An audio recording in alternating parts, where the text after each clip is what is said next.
कोल्हापूर बस स्थानकाचा भोंगळ कारभार, नागरिकांच्या जीवाशी खेळ। कोल्हापूर मध्यवर्ती बस स्थानकाचा भोंगळ कारभार पुन्हा एकदा चर्चेचा विषय ठरत असून प्रशासनाच्या दुर्लक्षामुळे प्रवाशांसह वाहनधारकांच्या जीवितालाही धोका निर्माण होत असल्याचं चित्र आहे। बस स्थानक परिसरात नेहमीच कचऱ्याचे साम्राज्य पसरलेले असते। स्वच्छतेचा अभाव, अपुऱ्या मूलभूत सुविधा आणि नियोजन शून्य कारभारामुळे प्रवाशांना मोठ्या गैरसोयींचा सामना करावा लागत आहे। मात्र आता वाहतुकीच्या समस्येमुळे नागरिकांचा संताप अधिकच तीव्र होताना दिसतोय। शहरात इतर जिल्हे आणि गावामधून येणाऱ्या एसटी बसेसनी नियमानुसार ताराराणी चौक व कावळा नाका परिसरातून वळसा घेत मध्यवर्ती बस स्थानकात प्रवेश करणे अपेक्षित आहे।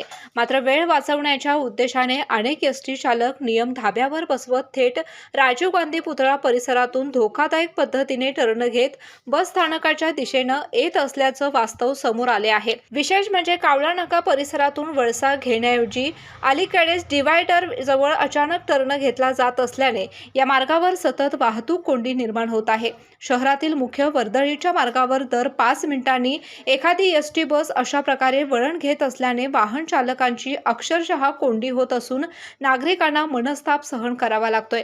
अचानकपणे मोठ्या बस रस्त्यावर वळवल्या जात असल्याने दुचाकीस्वार आणि 4 चाकी वाहनधारकांना मोठा धोका निर्माण होत आहे। यापूर्वीही या परिसरात अनेक छोटे मोठे अपघात घडले असून काही गंभीर घटनाही घडल्याची माहिती स्थानिक नागरिकांनी दिली आहे। मात्र प्रशासन आणि वाहतूक विभाग याकडे दुर्लक्ष करत असल्याचा आरोप नागरिकांतून केला जात आहे। वाहतुकीच्या नियमांचे उघडपणे उल्लंघन होत असतानाही संबंधित यंत्रणा मात्र निष्क्रिय असल्याचं चित्र दिसून येत आहे। एखादा मोठा अपघात झाल्यानंतरच प्रशासन जागे होणार का, असा संतप्त सवाल आता सर्वसामान्य नागरिकांकडून उपस्थित केला जातोय।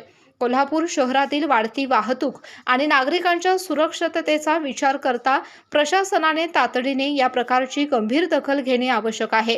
सर्व एसटी चालकांना नियमानुसारच बस स्थानकात प्रवेश करण्याच्या स्पष्ट सूचना देऊन त्याची कठोर अंमलबजावणी करावी, अशी मागणी नागरिकांतून जोर धरू लागली आहे। तसेच वाहतूक पोलिसांनी या परिसरात विशेष मोहीम राबवून नियमभंग करणाऱ्यांवर कारवाई करावी, अशीही अपेक्षा व्यक्त होत आहे। केके न्यूजसाठी वृत्तसंकलन विभागातून कॅमेरामन सचिन वरेकर यांच्यासह समीर मकानदार, कोल्हापूर। स्वाद गोकुळचा, आस्वाद परंपरेचा, गोकुळ आईस्क्रीम सोबती प्रत्येक क्षणाचा। गोकुळ आईस्क्रीम